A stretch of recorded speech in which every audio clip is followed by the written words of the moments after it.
Good morning, everyone, and welcome to today's talk in the Silver Jubilee lecture series. I'm Chintan from IIM-Tech 2020, and I'll be introducing the speaker and give an abstract about the talk.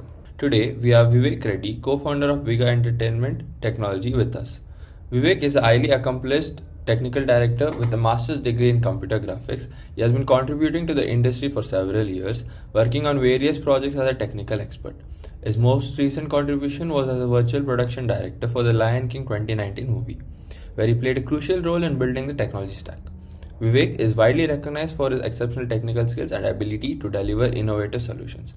He is also a passionate evangelist for the integration of art and technology and is currently leading efforts to build real-time movie-making solutions as a co-founder of VigaET Entertainment Technology. About today's lecture. The lecture will explore intersection of engineering and movies, discussing the complex mathematical, physical, scientific, and technological aspects that underpin the production of games and movies. Cloud computing, machine learning, computer graphics, and other technologies will be explored to uncover how they are revolutionizing movie making. The talk revolves around the magic that happens behind the scenes of our favorite movies and how the latest technologies are being harnessed to bring our favorite characters to life. This talk will give a deeper understanding of the role of engineering in the creative process and discover how it is shaping the future of entertainment industry. Without further ado, I welcome Mr. Vivek Reddy to give the talk. So I'll keep this interesting. It won't be boring. I am 100% confident about this because for the last 8 years I've been doing this, and every time I did this, there has been a lot of excitement in people, generally students or teachers or anybody, mainly because my intention is coming from the viewpoint that most of you watch movies, but there's so much of lack of communication between what happens in the movies versus what we do here in education institutes like these things, which are actually pretty cool. So I'm going to actually talk to you about my own story, my own journey. It's going to be interesting, like a movie itself. So we'll get started. The agenda for today is 4 topics. One is I'm going to talk about my own journey of what exactly happened. I also studied engineering, electronics and communication in Bangalore. Now, what all happened in my journey in life so far is what I'm going to talk, what all I studied or what all I worked on, and then what happened in my mind about reality, engineering, and then how I started doing engineering in movies, or I'm going to talk about the exact applications of engineering, the actual topic of today. And then we'll talk about research in India, what is happening in India, why we all complain about India's content, India's movies. Even though India is getting good, there is a lot of difference between what West is doing in terms of Hollywood or Europe versus what India is doing. What is going wrong with 130 crore population? Is it going wrong or is it supposed to be like that? We're going to talk about that. And then finally, about the company we are building 2 kilometers from here in Electronic City, on what exactly is happening over there. So to start off my journey, it's going to start in 2005, where I started making short films here in Bangalore itself. And then I started learning all these softwares are filmmaking softwares, Adobe Suite. Most of you have used Photoshop, Premiere Pro. So it was mostly self-learning. Okay, 2007, I started off with my engineering as well, but was mostly focused on studying well. That is usually what is required in our country, right? And then you do your extracurricular activities of movies or whatever is required. So I was doing balancing both the games in my life, and then self-studied Maya, softwares like Maya, Houdini. These are all VFX software. So what exactly happened was I was winning all the awards in Bangalore, all the short film competitions that were happening in Bangalore. I was winning every one of them. And the secret sauce was I was adding visual effects into all my short films. And well, majority of my competitors were just doing camera-based short films. I used to add all these extra effects, bomb blasts or whatever is required to make it like the masala movie of current century that India requires back in the day. And it was winning all the awards. That's all I cared about as a filmmaker. So, but it required self-learning. There was no formal education in India in terms of computer graphics. India actually was not focusing on computer graphics, or like very little level of computer graphics in engineering colleges, especially. So had to self-learn a lot of pirated software, did use all of that to get to self-learning and using all of that. And then by the end of 2011, in which I finished my engineering and my short films, had done about 20 short films, one for everything, was really happy. But then after I completed my graduation, there was a conflict, which is, what is a conflict? The conflict is, well, movies is where you don't get salaries, you don't have a good life, it's abusive, it's not good. Only the failure people go into the world of movies. All the stigma is there in our country. All the stigma is there. So what happens is, when you fail your 10th standard, or when you fail your 12th standard, or if you're not getting good grades in your qualifying examinations, is when majority go to low level thinking industries like VFX, kind of a kind of a marketing was there. So if you observe the marketing 10 years ago, it was like, have you failed in your 10th grade, then join the visual effects school of Arena Animation for just 15,000 rupees is the marketing gimmick that happens. Now, this is actually true because that's exactly what we all believe. Even parents believe the same storyline, because even today, an assistant director in India will earn 15,000 rupees per month. An assistant director. A musician's life is not as great as what you all think, or what majority of us think, because there are only few musicians which we see as the famous musicians, but there are thousands of them who go without a job, or go without, like a guitarist will not earn 10,000 even today. And it's not so easy to earn money through music or through art or through all the other jobs. So why I'm telling you all of this is, there is always a conflict now. So now that I'm doing good with my movie career, or because doing short films is easy, everybody can do short films, but making money out of a short film is very, very hard. Making capital out of anything is very, very hard. So after that, I decided, okay, I have learned so much. I have woken up at 4 a.m., 5 a.m. every day to do these exams. I've scored really well. I had good grades all through my engineering, always A or a CGPA of 3.8 plus kind of a grades. Now, am I supposed to waste all of this knowledge? I worked so hard for all of this. It will be such a useless thing if I wasted like that vector knowledge, or the matrix knowledge, or all that control systems knowledge, right? Why work so hard for so many years, for so many semesters, and then throw it all away and go into some movie industry? So that should also not happen. So in that process, I found out that there's a position called as technical director, and I want to pursue that position in my life. That's what I realized. So that's when I started with my pursuit of my master's degree in US, which was a degree in a college called University of Pennsylvania. In that college, we learned about all of these rate racers, part racers, game engine development. This was like when Oculus, there's Oculus Rift, which is the virtual reality device. It just launched in the year when I joined my masters. So we had to dabble with something called DK1, Development Kit 1 is what it was called, and it was running at 20 frames per second. So you're going to get a lot of nausea when you are using such devices.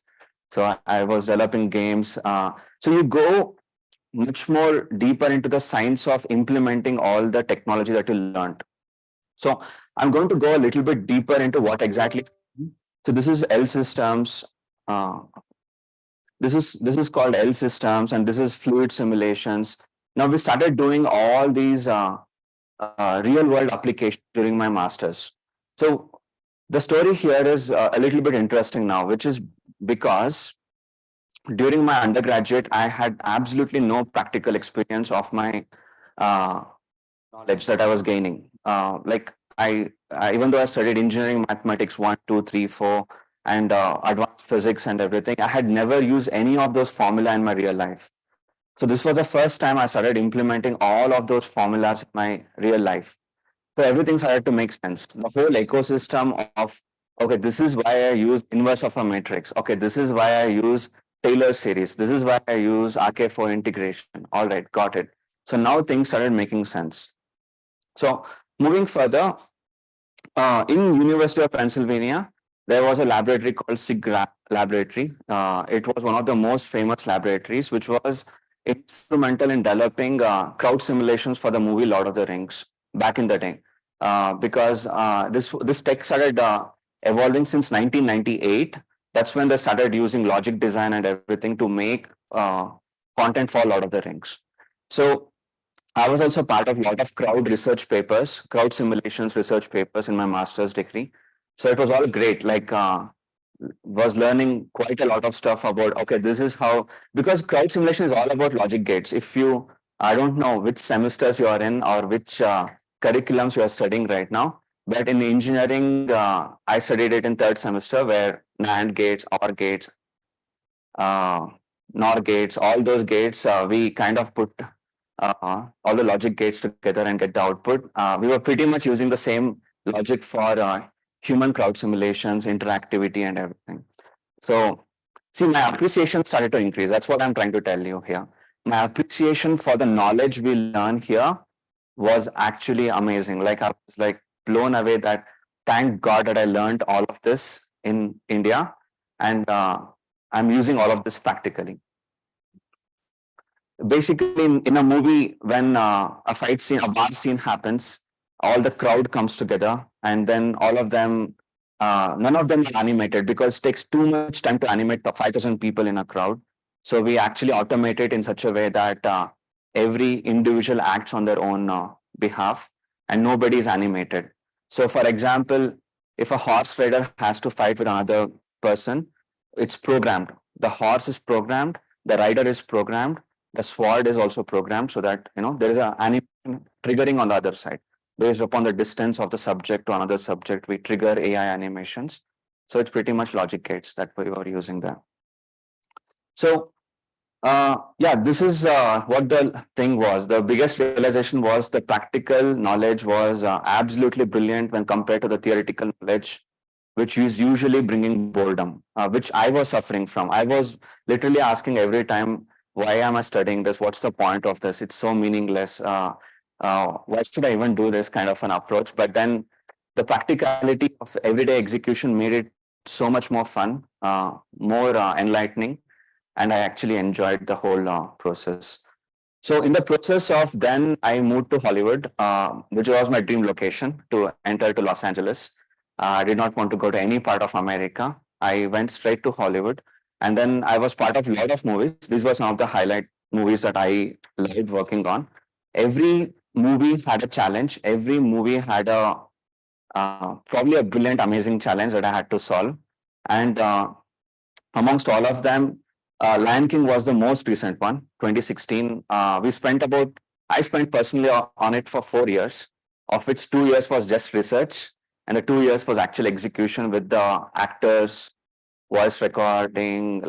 I'll explain you all of that in some time. I'm hoping it'll all be interesting. But movie making is actually fun, but it comes with its own challenges. Like, even though I was talking to you about how great the science is, the math is, and everything, but when a problem comes, it is because you're dealing with producers, actors, fame. Too many things are at stake. Every hour you lose at a film production, you're talking about millions of dollars going at stake. Because when Beyonce comes or Hans Zimmer comes for shooting and everything is happening, these are like very choreographed things that need to work absolutely perfect, no failure point. So in virtual production of Lion King, I was involved with networking, building the electronics, real-time rendering. That was my role. See, I come from electronics and communication background. I have dabbled into microcontrollers, microprocessors, or control systems, networking, CCNA, CCN, all of those computer communication networks, all those subjects. My master's is a computer science degree where I go into OpenGL, Vulkan, programming. Vulkan was not there, sorry. WebGL, OpenGL, game engine, plugin development, C++, compiling from Visual Studio, all of that. So it was an exact match that Disney also required, where they wanted somebody who understands the electronics component and integration into computer graphics. So I was happy to be falling into the sweet spot of having both the domain knowledges. So Lion King was literally made from zero tech. We implemented all the tech from scratch. I'm going to show you what exactly it looks like. And then after Hollywood, I'm still in the first topic, which is my journey. Okay, so we have three more topics, which are very quick. So after Hollywood, I came back. We started Viga Entertainment Technology along with my co-founder Sujay, and then we started providing interactive entertainment solutions from India to Indian content as well as Hollywood content creators. So that's the story of what all has happened until today. Now, after this, we're just going to go into the engineering in the world of movies a little bit more deeper on what exactly is happening. What do I mean by how much of engineering is actually going into the world of movies? A few examples, that's all. I usually had like 50 examples or 40 examples. I removed all those slides. I just have about 5 or 6 examples here because it's going to take a lot of time to cover all those topics. But the thing that I would recommend is you have Google, YouTube, everything, ChatGPT now. Use this as a way forward if you want to, if you're interested in exploring more about this. So, what exactly is visual effects or computer graphics? In my perspective, is we have to implement the reality one to one in a film scene. That's exactly the problem statement. All that you have to do is your problem statement is, hey, we need this waterfalls to be working in the movie. Now go make it work. That's all the problem statement you're going to get. Now you have to figure out how to make this reality work in a scene, on a shot. So you will have problem statements saying, okay, there has to be a car in the scene now. All right. Okay, there is an actor who is jumping into the water now. All right. Now there has to be hair that has to simulate with the water now. Got it. So the details are going to go higher and higher and higher because the filmmaker is only imagining the shot. It's up to the computer graphics researchers and the people to execute the shot now. So I'll talk about India, why in India, what is happening. That is for the later segment. But for right now, this is what you have to think about. A filmmaker dreams about the story and he's only dreaming about the emotion of the story. He's not thinking about the execution possibilities and he only tells the computer graphics, the visual effects team that this is what you have to make it work. So you go out and figure it out. So I actually took the time to compile all the subjects here, all the 8 semesters I studied. The reason why I did this is I know that I have utilized every little subject that I've studied here. And I have high amounts of gratitude for all the teachers who have taught this, but I did not appreciate it back in the day when I was studying this, which is why I put it together here so that if you are studying something and if you're filled with boredom and if you're like struggling to have enthusiasm come to the college and participate with a joyful happiness, I want this talk to be something that can inspire you so that you can be happy about the fact that this knowledge is actually useful in everyday life, especially in my industry. Or the fact that if you open Netflix and Hotstar or something today, and if you're watching a movie tonight, you have to be aware that this is all happening behind the scenes to actually make that entertainment content come and work for you. So even as simple as digital signal processing, which is happening in semester 6, it was one of the hardest subjects. Use Fourier transforms every day, inverse Fourier transforms every day for making our work come to life. I work with A.R. Rahman very closely on a lot of topics, and he's an absolute technician more than an artist. If you go back to the days of Roja, which is, I don't know if you're all following A.R. Rahman right now, because the trend is probably different right now, but he's somebody who has introduced a lot of software into music composition, and digital signal processing is a very important topic in music composition and sound engineering. And yeah, I can keep on going with all these topics, but it's something that you have to investigate on your own. I can't teach. This is not a lecture. It's only a seminar. So yeah, like the ultimate thing with engineering is if you can use the knowledge that you're actually learning into a practical output, it makes a lot of sense to actually participate in the learning process. But if you're not somebody who is aware of what is the end outcome going to be of what you're learning, then it's going to be meaningless pursuit of knowledge. So that's the main key takeaway. And everything around you, like even this room, for example, everything is built for in our perspective for us to execute something. It's purely math and physics. Everything is like a texture or a shadow or photons emitting from there. And the amount of reflections that need to happen in this room, cloth simulation that needs to happen to simulate each one of you. If this is the shot I have to execute, I have to think about randomization, posture detection, skeleton detection. Everything is going on. Everything is math at the end of the day. From kinematics perspective, inverse kinematics perspective, you can keep on going, because even to just simulate just this shot of audience sitting and watching something in the theater, I have to think about all these topics to make it sell the realism. Like you're nodding your head, some of you, I have to even think about, okay, can I automate this factor? Can it not be automation? Because we're talking about a huge scale. This cannot be animated or keyframed by individual animator. Impossible. It has to be automated and it has to be done by some algorithm running behind the scenes. And rendering is one of the most beautiful subjects, because we have evolved from Jurassic Park to what we are seeing today. I would consider Jurassic Park as the first biggest visual effects wonder that we have been able to sell to audiences at scale. 1996 to all the way now, it has evolved every single day. Like this week is one of the most important weeks in computer graphics, because there are three conferences. One is called GDC, Game Developer Conference. Another is GTC, GPU Technology Conference from NVIDIA. And the third one is called CVPR, Computer Vision Conference. Now, these are the conferences, and SIGGRAPH, obviously, it happens 3 months from now. But these are the conferences where innovation comes every year. Every year, rendering technology will improve. And it can be as simple as like how is shadow casting over there? And can the shadow be a little bit more noisy to make it more like realistic? And how is hair filtration working, and all such topics will be happening. So it's all math and physics around you.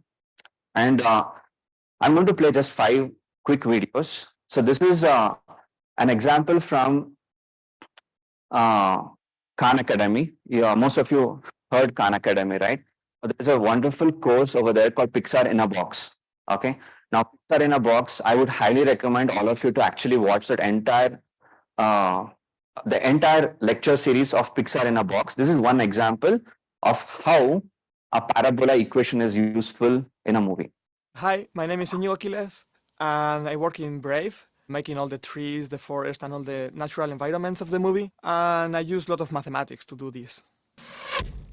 I think most people think of maths as something boring and mechanical, but that's not the way we see mathematics at Pixar. For us, maths are a tool to create images, movement, richness, and fun. This lesson will talk about one of the ways we use mathematics to create the landscapes of Brave. So let's start with the most simple thing we can find in this landscape: one blade of grass. One blade of grass is something that starts in a point, grows in a direction, and bends down. It looks like a small, thin curve. Okay.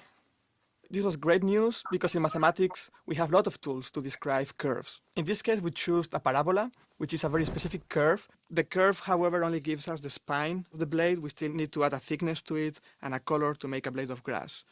And in order to populate the whole forest, we need to create millions of such curves and then give them the right thicknesses and colors in order to create something organic and natural.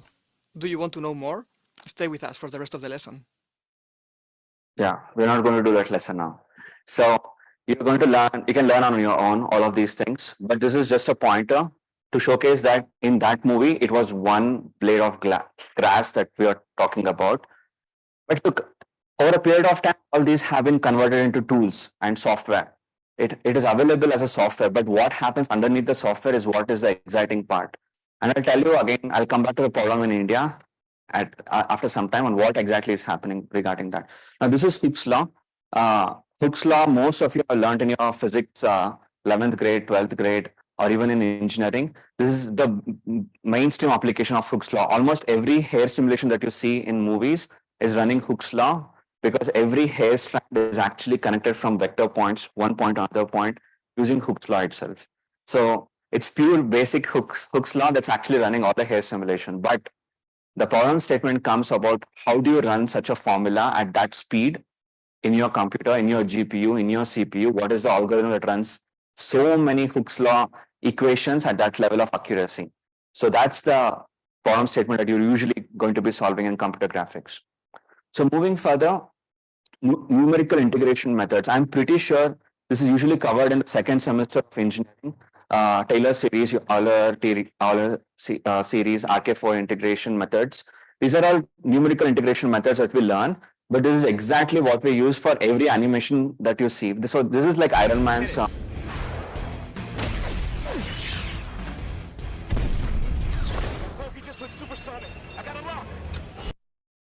I'll just mute this. But every missile move, every Iron Man movement that you see, again, they're using order integration in majority of the things here. They do not go for keyframe animation in mainly these simulation required things. Because, for example, over here, there are a lot of particle simulations that are happening for the, like volumetric clouds are happening, and the Iron Mans, for example, the thrusters are all going at past particle simulations.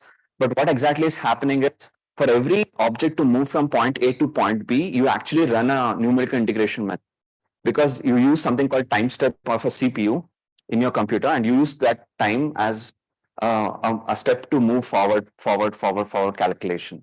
So if you put a vector and if you add a time step, it will start moving forward. You can actually learn more about numerical integration methods on how it actually helps in calculating position from one point to another point. So that's, yeah, there is a common 3D origin, and according to that, every calculation is happening because there's a matrix telling about the origin. That's right. Yes. Different perspectives of viewing. That's all. So view is what is changing. That's all. Yeah. So yeah, and this is like next level stuff, because I love this talk. This is available in YouTube. It's from SpaceX. So SpaceX actually is a space company, which most of you, I'm hoping, will know about SpaceX. But SpaceX uses the exact similar tools as what we use in the movie industry in terms of volumetric simulations for heat shields, re-entry into the space and everything. It's purely volumetric simulation plus open VDB. Actually, go watch this lecture, and it's going to talk about something called open volumetric database. This I'm just showing this as an example of, even in scientific visualization, we take for granted in terms of amount of storage space that is required and everything. It's actually useful here. And this is pretty much the same is used in the movie industry. If you have seen any space films, it's pretty much philosophy, limited book. And screenshots of the right side are pretty much. So this is finite element methods. Another popular formula. So this is soft body physics. Look, rigid body physics is pretty much straightforward. You use Newton's laws and then simulate it straightforward. But to have soft body simulation, you are running finite element methods formula. Again, go to Wikipedia, check out what finite element method formula is. See, one amazing thing in movies is it's a formula, okay? And you have to just implement that formula. It's going to work, and it will be magical. You'll feel like, wow, this formula can actually work. It can do the job for me. Kind of a feeling will come, because there's a single equation called Navier-Stokes equation. It is like it balances the viscosity and pressure and temperature and everything. You can check out Navier-Stokes equation. It is a one single equation that runs every fluid simulation in movies today. One equation, and you can check that out. So this is Lion King. I will let you actually watch the entire video here. It's a 4-minute video. It talks about the whole production process that was used in making the Lion King. And then after you watch the video, I'm going to explain the engineering complexities that went into the production of this film, so that you have a good viewpoint on what is the engineering happening. Rob Legato, myself, and Adam Valdez had worked on Jungle Book, and towards the end of Jungle Book, there was some new VR stuff, new VR hardware like the HTC Vive and Oculus Rift had come out, and we started playing in post-production with the idea of using VR as a way to immerse ourselves into the environment. We actually presented this, what we were coming up with, to MPC, and gave them, a set of parameters of what we wanted to try to achieve. They helped build the tools for virtual production, which is a technique that we innovated for this particular project, along with a company called Magnopus. On The Lion King, we used the Technicolor virtual production pipeline. This is a means of combining virtual production and game technologies with a fully tracked system where we can keep a database of everything we do. Every tree on the savannah in Lion King was laid out by artists and brought to the stage where we did a virtual shoot of it. And that's how we allow live action filmmakers like John and Caleb to come in and basically create what really feels like a shooting stage in live action. So what we're trying to do using VR is develop a way to look at environments as though we were tech scouting it in real life, and to actually have tools by which we could lay cameras and dollies down and lights down into this virtual space and emulate live action production. In CG production, you're not seeing something in real time, you're not reacting in real time, and you have too much time to think about it, so everything becomes more intellectual. And what we're trying to do is tap into your gut level response to things, your instantaneous art choice. And like for Caleb and myself and John and Andy, we could walk in together as a group of filmmakers, a group of collaborators, and see things for the first time and throw inputs like, why don't you come and take a look at it from this angle? Why don't you take a look from this angle? John would say, well, this is what I thought I wanted to do. Does somebody have something better? And Caleb would say, well, I would shoot it like here because I could take advantage of the sunset that's happening. And then when you're done, that's a very successful location scout that otherwise you could never do it together. But in a real world, or in our case, a virtual world, we all can share in it, and we all can respond to what we're looking at the same time. You go into virtual reality and get rid of the virtual and just consider it reality. And you are there. You can get anywhere you want with all the tools they made available, these sort of laser pointers that would fly you up in the air or take you around. Or you could just walk around them. And you could line up shots in this reality as if it was just like going to Africa and following the animals. Not only do you get to invite live action folks into the process and let them drive it, but you're really building a bridge to their skills. You're letting them enter the virtual world where they get inspired by what they see and they get new ideas and they change the action or the staging, or they might change the lighting or the camera ideas itself. This was a real first in the industry to do something where we're combining all these new technologies in this way. On a real set, people collaborate, they can talk to each other. We didn't want the experience to be an isolated experience, so a lot of effort went into this being able to join in multiple people from different computers together.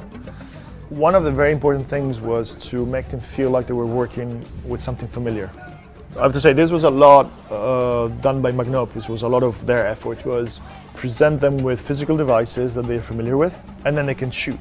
We were there in the VR space. We would have the hardware that was available to us and to any gaming consumer, but then build on top of it using the Unity game engine, a way to actually be able to look through a viewfinder by holding up the control wand, and to be able to view those screens both inside VR or outside if we looked at a monitor.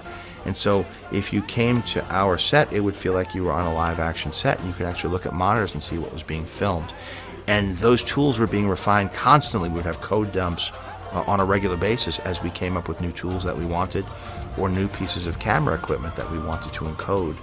And so it was a real learning process all the way through. And now MPC has a suite of tools that are available to any filmmaker based on the innovations that we made on Lion King.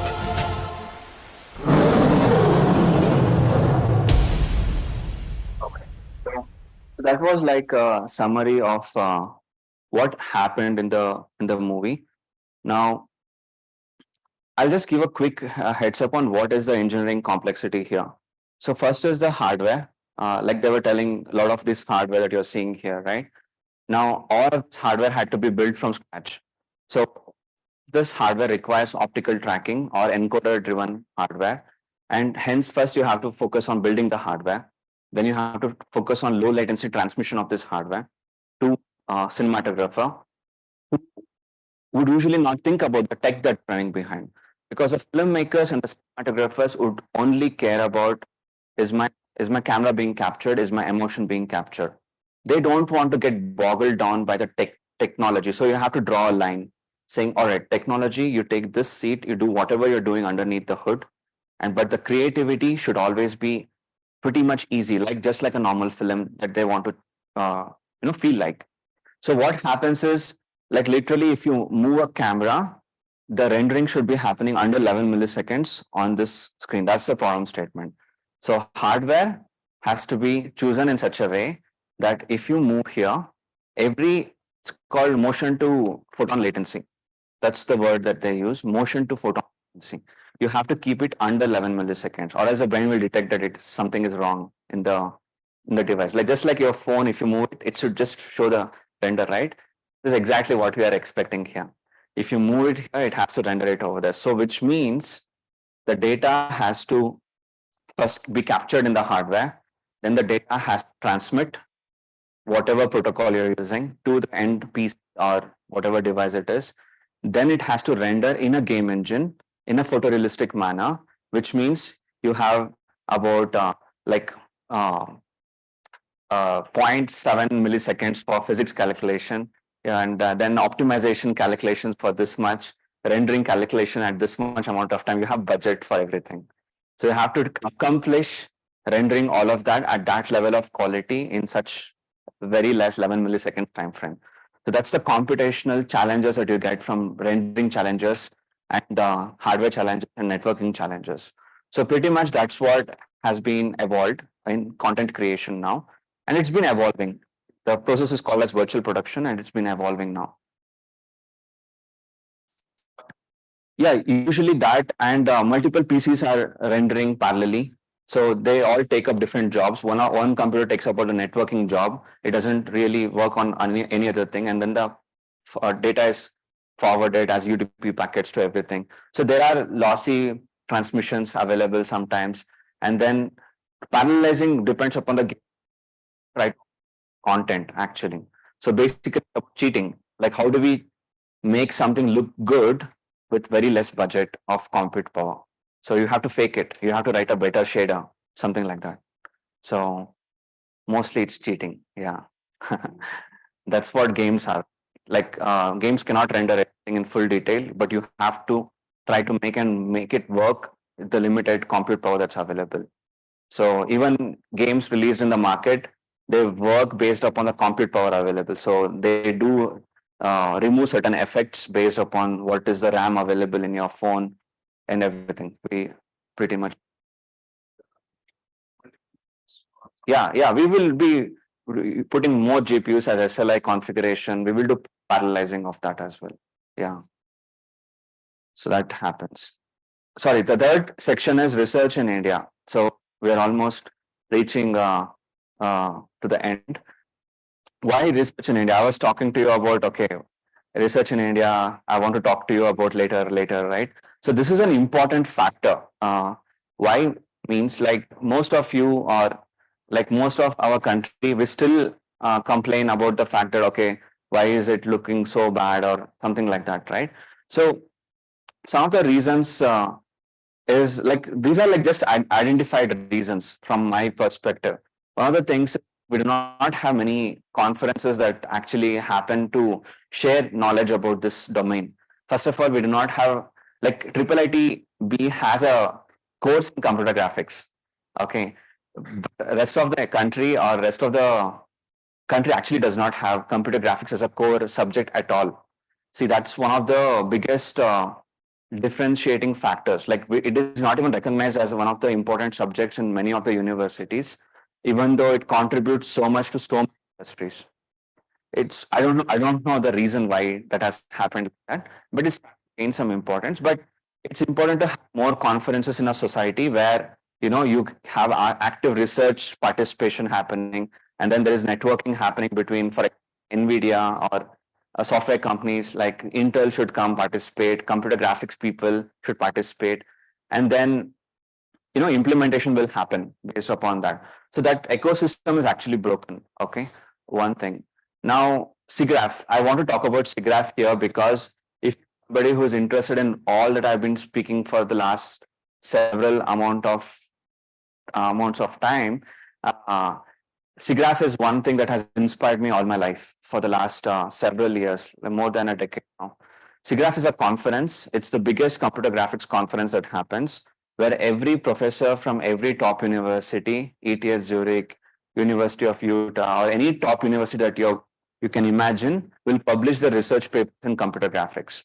Now, even if you are somebody who wants to take up, pursue, and do more things, this is the conference you have to look up. Hello and welcome to the SIGGRAPH 2022 Technical Papers Preview. In this video, we'll look at just some of this year's incredible work in computer graphics and interactive techniques. Make a splash on the catwalk with this new technique for deformable cloth simulation.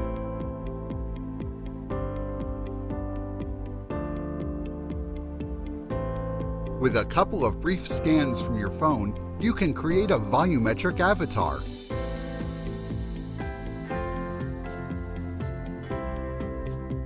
Automatically transform your 2D hand-drawn sketches into 3D geometry.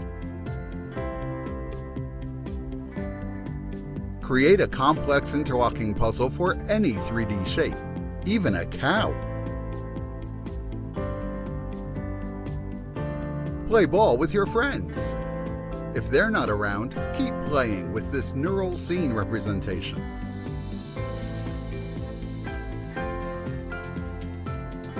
Simulate free surface wake vortices, like those produced by this flapping fishtail.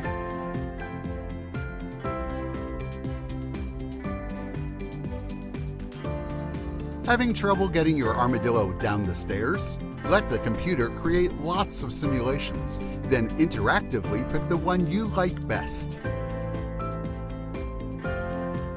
Thanks to new tools for simulating nearly rigid contacting objects, these gears are actually turning each other by contact. When using gears, exercise workplace safety to protect your deformable armadillos. Using sound waves, you can manipulate objects in space and build a ship in a bottle. Compute the sounds of real objects.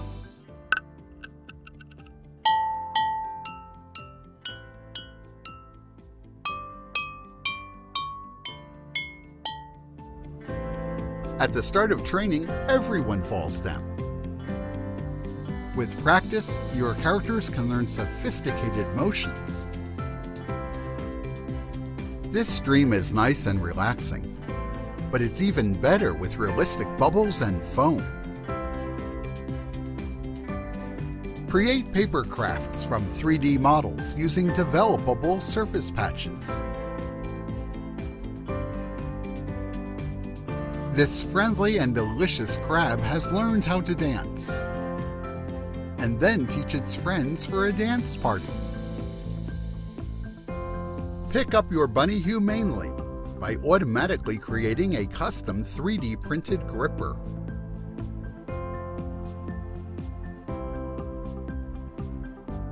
Using bone motions, predict the rich behavior of loose-fitting garments at interactive rates.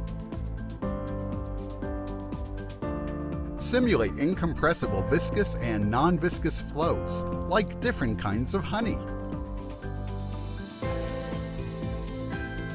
Or bunnies.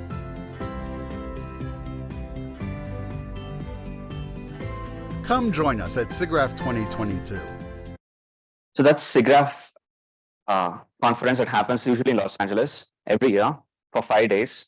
Now, the best research actually comes there, and then it comes into movies after 3 years, something like that. So all these research papers, each thing that you watched, they have worked for 3 years or 4 years, the professors and the PhD team and everyone. And then it comes and gets accepted as a research paper, and then it comes out into the world like this. And then we implement that paper into our softwares, and then it comes into the world of movies, games you all play around. But the fun is in the fact that there is a problem statement out there, and there are several problem statements like these, and they take it up and then they implement it. So then what has happened is we have started SIGGRAPH Bangalore chapter also in Bangalore itself. It's the only chapter in India right now. The goal was obviously, like me, my friends, my colleagues, we all started this with the goal that okay, we have to build the same kind of environment, which is building conferences, having more research participation, and this could also be thought as like one of the promotional events for actually computer graphics, because it's such a fascinating subject, such an important subject for making changes in content creation, quality of content, and everything. So we thought it's important to actually spread the word about, okay, this is what it is. You can all be part of it. You can all be, used as a platform to get connections to the different communities across India or different worlds. And then, yeah, like limited research will have an impact on the content creation directly, actually. This is evident because that's exactly what I'm trying to tell from the beginning of this talk, which is if you have any thought about why India's quality is something like that, something like this kind of opinions, it's mainly because there is not a strong research community here who's actually working on content or art directly linked art. Because see, when I'm working on a Hollywood or a Western content, from my experience, you have the best professors, PhD mathematics, PhD physics working on a film with you. So it makes a huge difference on how you see content creation. It's not just somebody who's sitting and doing some animation, like we usually think sometimes about films, but it's actually like a lot of research happens.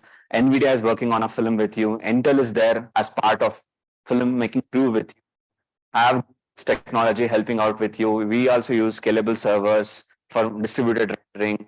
All of that participation happens, but similar thing needs to happen. This is one problem. Our economics is actor-driven economics versus research-driven economics.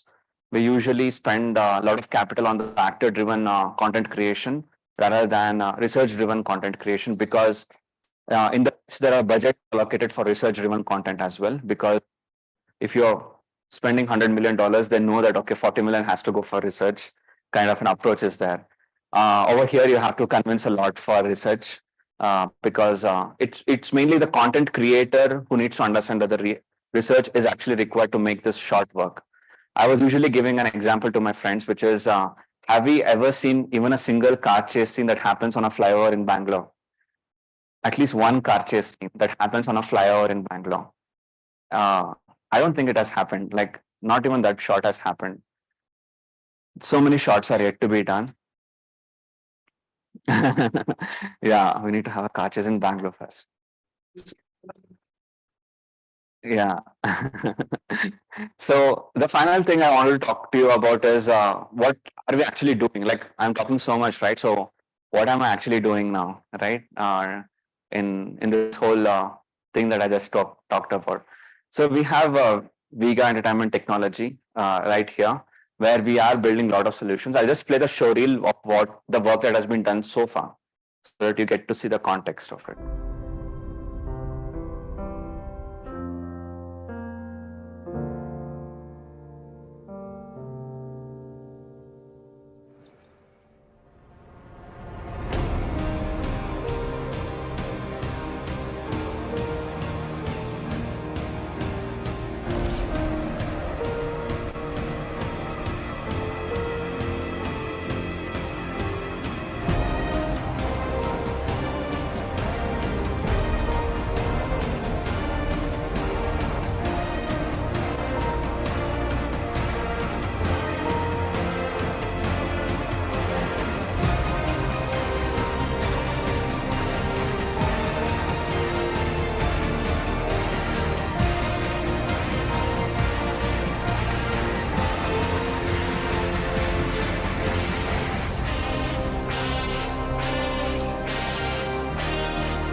So that's a quick show reel, and it is trying to showcase what all the work that we've done so far.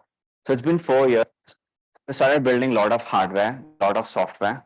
India did not even have a production management software. We were still using WhatsApp and Google Drive to share content. Think about it. One blade of grass was showcased in that video, right? Every detail is the asset, 3D model. How do you track all of the information? Do you know, like we're talking about 10 terabytes, 50 terabytes of data. You cannot deal with amounts of data by just using WhatsApp and Google Drive and talking back and forth and everything. You need production management, asset management, project management, file management. Everything is required. So basic infrastructure has not even been invested on in our country. So we started putting efforts into making, like, let's say hardware, facial tracking solvers, body tracking hardware, body tracking solvers. You cannot just import from US and then call it a day and say, it works. I got 2 crore rupees and it works. See, in India, money, we can solve a problem. It doesn't happen, how to use it. So if you have a bunch of button clickers sitting and clicking a button, that doesn't solve a problem. You need to know how something is running underneath the hood of something if you have to solve a problem. This is similar to buying a car, not knowing how the car works, and when the car stops, you do not know how to repair it. That's the exact analogy, right? So if you do not know how to repair a car, the car is as useless, even if it's a Rolls Royce, even if you have paid 5 crore rupees for it. So that's the exact analogy. If you do not know how something is working underneath the hood, there's no way you're going to repair it, nor you're going to excel in that whole field at all. So we're giving out solutions in India for all the filmmakers of hardware, software, and everything. And we're heavily invested on the idea of digital humans. So we mainly focus on research in the area of digital humans, face tracking, finger tracking, facial expression tracking, or creating AI-based solvers for facial capture, things like that. And we completely are in the idea that digital humans are going to be the main actor in the year 2026, 2027 timeframe, and you will not be able to distinguish if they are real or fake. So we are in that zone. So this is our facial capture software that we have developed, all the helmets, custom hardware, which can do wireless transmission, similar to what making of Avatar is. But they had a head start of 20 years. They had a lot of research to back them up. So it takes time. It takes evolution, it takes effort, and it takes a lot of interest and passion towards that to solve that problem. It cannot be a forced problem solving effort where, cannot force every day somebody to solve it. So this is a movie collab cloud-based software, which actually helps production management. It's currently being beta tested by a lot of production studios in India so that they can also improve their efficiency. Because, I was also curious, what makes Hollywood actually so good? What is the secret of success for Hollywood? And the answer was as simple as a single word called as iteration. The luxury of iteration is what I would like to call it. Because when you make a mistake in the shot, the directors and filmmakers have luxury of iterating to the next shot, because it's only with repetitive iterations is when you can get the shot right between the previous shot and the next shot. And if you do not have that luxury is when the shot fails, because you're like, okay, whatever, that's the output. All right, let's use that. And then if you're going to ask for a change, it's going to cost you 20 lakh rupees. All right, no worries. Let me just use the previous shot, whatever you have given, kind of an approach. But with this software, what we're trying to make it is the continuous feedback loop is available for filmmakers and the artists. It's a cloud-based solution. It's running on Google Cloud, and we are embracing all the technologies that are available. So we are doing a lot of metaverse projects. We did the entire Dubai Expo augmented reality tech stack, and then we're mainly computer graphics people and doing a lot more projects. So we are embracing world of ChatGPT and generative art, Mid-Journey and everything. A lot of jobs are actually not available right now. A lot of openings are closing. See, the viewpoint that we are having is as an entertainment company, like we were depending upon concept artists. A concept artist is somebody who will draw and sketch you the initial imagination of a shot. Now that job, Mid-Journey does better. DALL-E does better job at it. There's a Photoshop plugin also available. So AI, even though I did not know I'm going to say this sentence. Like I was not taking it so seriously. I was like, okay, some fake, some hype is surrounding here. But it's actually solving a problem. For example, in computer graphics, to write a shader, it was taking probably a week of time for us to do the research and get to know the shader. GPT-4, especially the one that launched last week, it's able to write it in the prompt itself, like 10 seconds. So you have almost solution available as a prompt right now. So what requires right now is, for example, we are trying to speed up our execution. timelines as well, because lot of the jobs are not required. For example, front end, CSS, HTML, JavaScript, it's able to give everything based upon on a prompt. So why have so many individuals working on a project when it can be one single individual who can be taking up so much responsibilities to actually deliver the end product? It can write Qt, it can write CUDA programs, it can write everything with a 25,000 word input. So we are embracing it very heavily in the world of entertainment. I'm only talking about my perspective, because in movies, even animation is getting automated. Animation, we were doing every keyframe animation. Now, if you give 4 keyframes, it will do the entire second of animation. It's called Cascadeur. That's the software name. So almost every company in the world is looking at AI-based automation in the world of movies. When rendering, everything is coming with AI. So that's the whole lecture or seminar and the whole philosophy of what I wanted to explain in the world of computer graphics and engineering. If you have any questions related to, the practicality of it or anything, I'll be happy to answer. But you're welcome to go check out all of this information in the internet as well. Because sometimes, at the beginning of this talk, I actually thought, why should I prepare a presentation? Let me ask this ChatGPT to prepare a presentation. It actually did. It actually did a good job of engineering in movies and everything. It actually did a good slide deck presentation. But then it did not know my personal story of I should have given a bigger prompt explaining I did my education like this, then I realized like this and everything. Can't tell a story like this, so which is why I came here and actually did it as a real human. So that's the story of in this whole thing. Thank you. Anything? Yes. Yeah.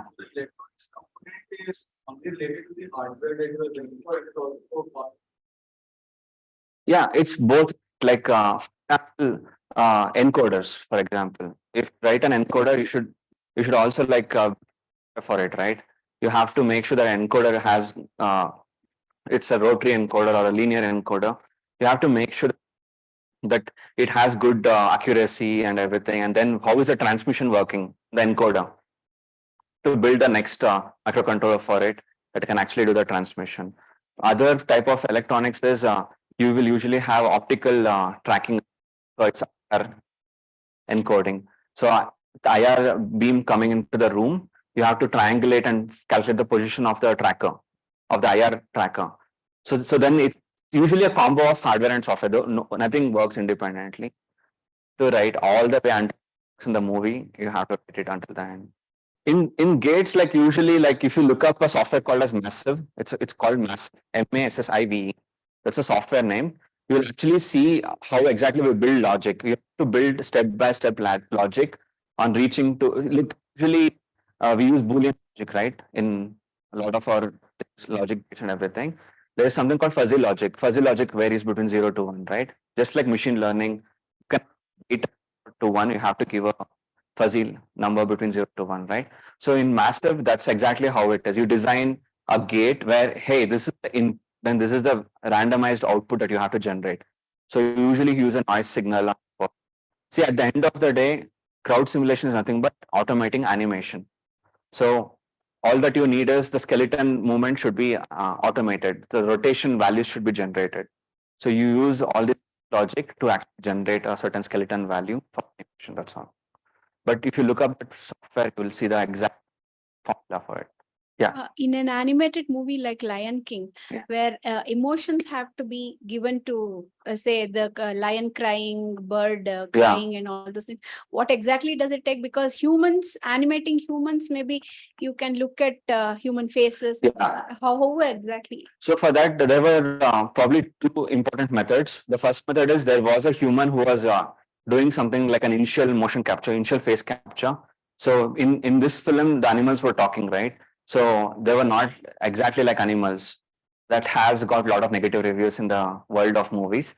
But there was a human who was taking care of like trying to get the initial animation as a solid start point. And then the second point is they use a lot of National Geography and Discovery Channel's footage and use it as reference to animate on top of this on a keyframe basis. So there were keyframe animators who were doing every frame accurate like expressions on top of it to make sure it doesn't look non-realistic, because if I talk the way human talks, it's going to look pathetic actually. So they were trying to balance. So if you observe it again comes to the cinematographer on how many shots are you showing close up of the lion, or you're showing from this angle or this angle, so that you can hide the information of an animal talking and still make it authentic and real. So if you observe the movie and watch it again, you're going to see there are not many shots where there is a straight camera sitting and watching the animal and talking. They're going to play all the tricks, psychology on top of it. Yeah. Yeah. So I have a question coming from machine learning background. Yeah. So recently we have seen some advances in neural rendering. Yeah. Like using a neural network to simulate a scene. Yeah. As in, you can see that if you use GANs, generative adversarial networks, we can simulate a scene, and some works like NERF, where we can see the scene from different perspectives and all. So this is purely learned from the data given. Yeah. So I would like to know if the movie industry is taking a note on this and. See, they obviously, if something reduces time and effort and cost, they want that, right? Everybody wants that, right? So with neural radiance fields, obviously you can get a full environment for free in terms of high quality environment, but there is still missing data, there is still missing information, it's still noisy and everything. So it doesn't go for production.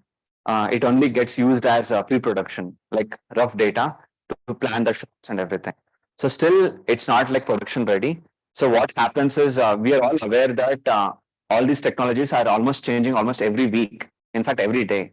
It's getting a GitHub update or something is happening. So we're all prepared for whatever is happening. It's just we are also like completely ready to adapt. So the way right now the industry is working is if you're not learning and adapting or following all the Twitter groups or YouTube channels, you're out of the game right now. That's how it is like. So you have to be absolutely ready to adapt whatever is available. So see, also from a research perspective, we cannot research everything, every little detail. So it's good to be educated about what is happening, and almost all the code bases right now are open source. Everybody is trying to make their money on the infrastructure as a service cloud. So a lot of the game is not software anymore. The game is on the infrastructure. So AWS, Azure, and Google Cloud, they're only planning on renting out their equipment. The software is going to be free. So is going to be open source a lot of the places, but the infrastructure is what is going to get charged. So thank you. Yeah. On the data that is already given to them. So like filmmaking being a creative field, shouldn't like if we use these kind of models, it will kind of stomp on the creativity of the. So this is not a social issue. I cannot talk about it because there's a huge war about this, right? Artists don't like they're being used for training, and technologists are right. Okay, I don't care. It's all open source. I don't mind really about what you're talking about. And it's like that kind of a world, right? Now, it's a philosophical game. Like, look, we are all evolving. We're not permanent on this planet. It's all a game that's evolving from a very long time. Art has been there for a very long time. Okay. Even if you lay claims on your art that I draw this painting, this is mine, it won't end up being yours after 100 years anyways. It'll die in some hard disk. That's all will happen. So, but, oh yeah. No, I was just going to say I'm not the right person probably to answer this also, because it's just because this is more like, yeah, creativity is filmmaking is all art and everything. But let me tell you, almost everything that you're seeing right now is all inspired by something else. Everybody is actually filmmaking is just an evolving process where everybody gets inspired by something else. Okay, this is making it much faster, but it's also copying it much faster. So that's what is affecting. It's also removing a lot of people from jobs right now. So it's affecting directly the economics of how somebody is living a life. You cannot just like right now, that's actually a problem. Jobs have a problem right now. So yeah, for an example, like for a lot of years, the staple for animation for movies like Lion King was the style of Disney or Pixar. But when Spider-Man Into the Spider-Verse came, it like kind of challenged Disney and Pixar also, because the style of animation in those movies was pretty different. Like I think they use some hand-drawn scenes also in those movies. So things like that might not be really possible if we See, if there's a YouTube channel called Corridor Crew, okay, if you go watch, they actually replicated the same Spider-Man Into the Spider-Verse look using an ML model, okay, but they also were able to showcase different alternatives for that. Okay, so the thing is, like, you're probably right. Like such styles and innovation will probably not come out if an artist loses his ability to think from scratch to innovate something. See, they'll still keep thinking. They'll still come up with new topics. If a film fails, the studio doesn't want that to happen. Nobody will make content to see that it will fail. So they will be using innovative psychology. All of that will be going on under the hood. Make sure they'll come up with some new logic. But it's just speeding up the process right now. In the process of speeding up, what happens is it removes certain set of jobs in the society. That's all. Which is very easy for me to say, but it's actually very hard in the ground reality. So many people are trained in certain jobs. Like, for example, just imagine you're trained for 4 years on doing something, and then when you graduate, that job is meaningless and pointless in the society. How does that feel, right? So that kind of a situation is happening. So you talked about the bad scene of the computer graphics scene, entire movie industry in India. And in the end, you talked how ChatGPT and DALL-E are sort of replacing the lower levels of jobs, entry positions. So it seems like the only place to enter is now research in this industry. Even research, just think about it. There is somebody with 20 years of experience already doing research. Compete with him, right? That's what I'm See, even that is strong. So basically life is hard, okay? We cannot do much about it. Life is actually hard. So it's only discouraging us more to even try. No, not like that. But look, you need to understand society first. You need to first understand economics right now. So understand how the economics is changing. Economics is moving from one pattern set formula to something else newly. And I'm frank that even I'm also thinking what exactly it's moving towards. Okay. See, I believe you guys are all following what is happening in US markets. There's a banking collapse happening. There's a lot of changes happening. Economic world is kind of reshaping. Also, there was an NFT hype that happened last year. There was a crypto hype that happened and that collapsed right now.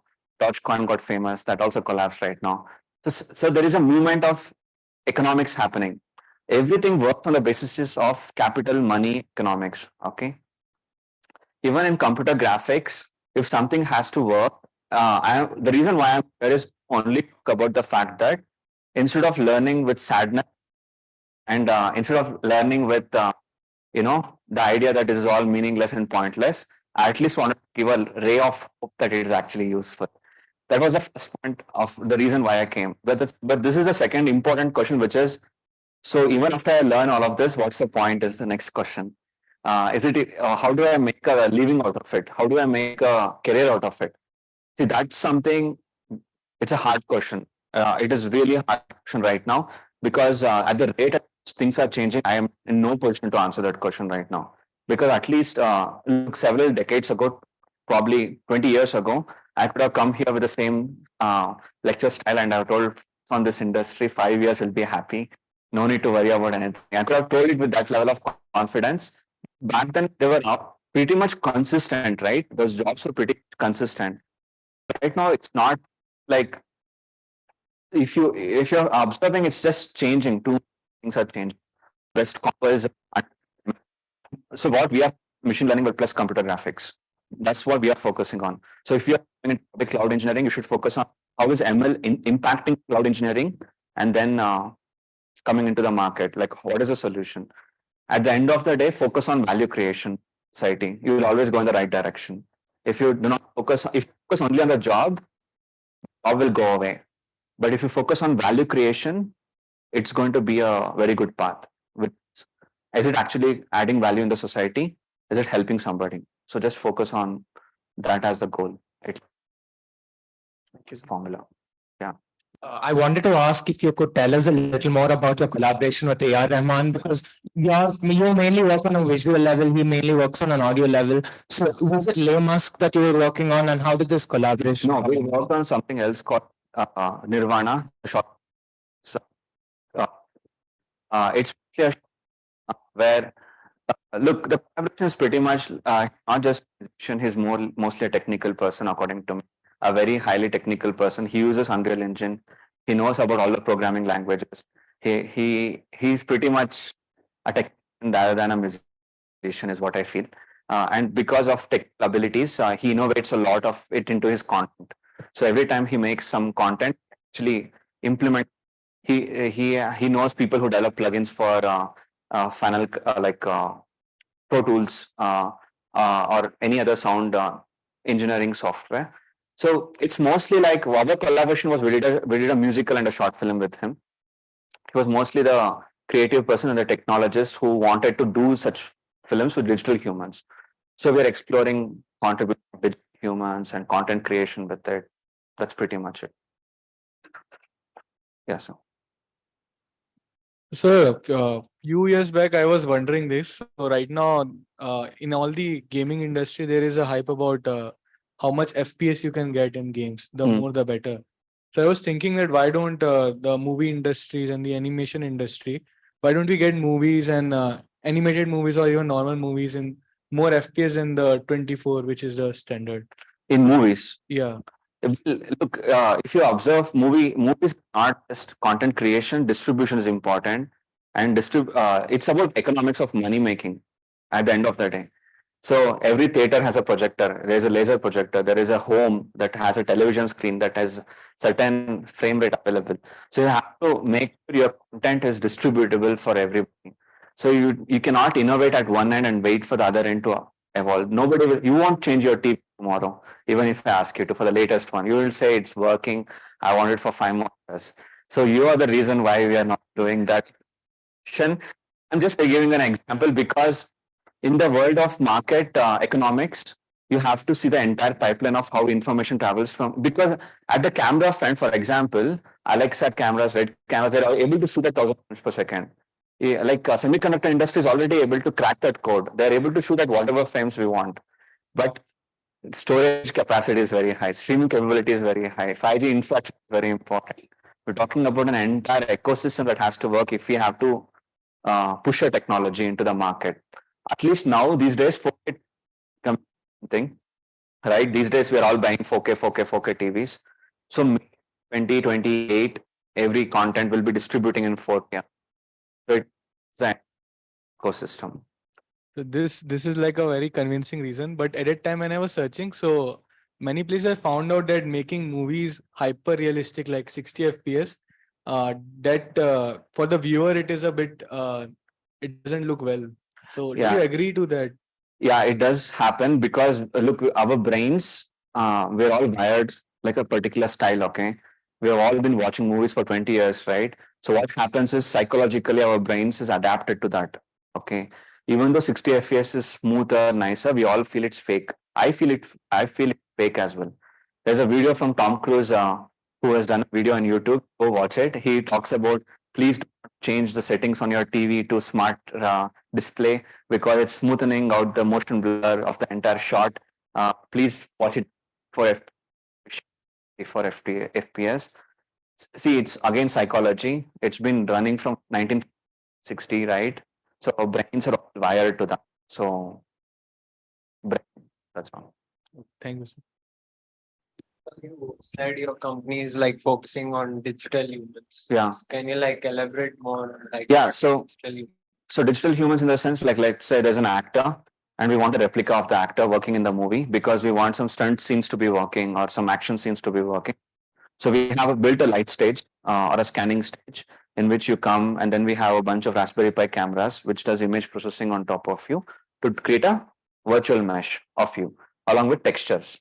And once we have you as a virtual human, then we do the clothing on top of you and hair simulation on top of you.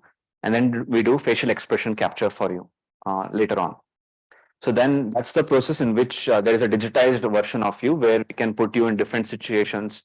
That's exactly what we tried to do with the Vikrant Rona film, where the actor Sudeep had come to our office, we scanned him, then we created a digital copy of him, and then we put him on a bike, and then we made him go in a bike chase scene for about 30 to 40 seconds of the movie. And it's the first digital human that has come into an Indian movie, actually.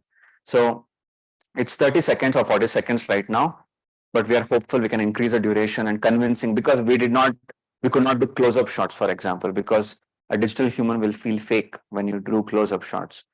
How do you improve it? There's actually a very good demo on, again, Unreal Engine channel called Matrix Awakens. Check out as a trailer. It has a really good demo of Keanu Reeves acting as a digital human. It's very convincing. But again, they have research that's backing them up for 8 years now on how to execute close-up shots, because the subtle details are wetness of lips, rolling of lips, eye stars, eyelids hitting the details here, the wrinkles, the pimples, all such details have to be created. But takes effort. Yeah, my timeline is 2026. Yeah. How means look, just this week you observe the GTC conference, like it's improving. Okay, it has made massive improvements from 2019. Every year it's improving. Last year it was actually pretty close. I was not able to tell it was real or fake last year, 2022. So 2023, but certain shots are not possible. Like my cloth plus like cloth wrinkle simulation, it's not like very realistic right now. So you will make it out. So which is why I'm giving it some time, like 3-year buffer, that's all. But this year you're going to see some demos. This week is GDC conference, Game Developer Conference, for the next 1 week, from today onward, actually. You're going to see some. I mean, it will still be improving. Like, for example, okay, pour water on the face now. Can it react to what? And it will still keep going on. And then can you reduce the compute power requirements? Can it work on a mobile phone? Can it, things like that. It will go in that direction. Ultimately, we will always be finding problems as humans, and we'll be trying to, figure out solutions. It's a lifelong journey, probably. Yeah. I have one question. Yeah. Yes. So just as a side comment, slightly sadistically, it will be very happy day for me when your technology causes a layoff of one of the overpaid movie stars, and we just have a digital human. Yeah. Instead of Salman. Focus more effort on content than fame. Yeah, that's what I feel. Okay, so my question is again, it's not related to the technology, but in the business of movie making or animation, or even for that matter, comic book creation, etc. So the director or the story maker has a particular image or a particular scene in his or her mind. How does it get communicated to the animator in the process of production? So they do something called storyboard, okay, in which actually the director does not communicate direct, multiple people in between. So there is a screenplay writer who then breaks the story into a screenplay, and then after the screenplay there is an animatic that gets created by an animator and a story. Animatic. It's a 2D drawing. They only do 2D drawings. So actually it evolves. The show evolves. It doesn't come to the final like the way we imagine. It actually has 5 to 6 people who each contribute for that layers. It's a 2D drawing first, and then the 3D drawing will come, and then they do something called poses. Then they do something called blocking, and then it comes into animation. So there's a lot of steps that happens in between. Yeah. Storyboard, animatic, and posing. So like in terms of digital humans, so like when you're creating with that whole mesh, is it a parametric kind of mesh, or you do like some sort of rigging for the expression to manipulate them? Yeah, there is something called blend shapes on top of the, so every mesh will have weights given for certain levels of movement in the face itself. So we build blend shapes, like 50 blend shapes, 100 blend shapes and everything. And based upon the movement of landmark detection that happens in the RGB image, then we transfer the same landmark data to the weights of this one. So that blend shape you are manually making. Yes, we have to manually make, but right now it's also automated with concept called MetaHumans, the Unreal Engine's MetaHumans. It's again automated.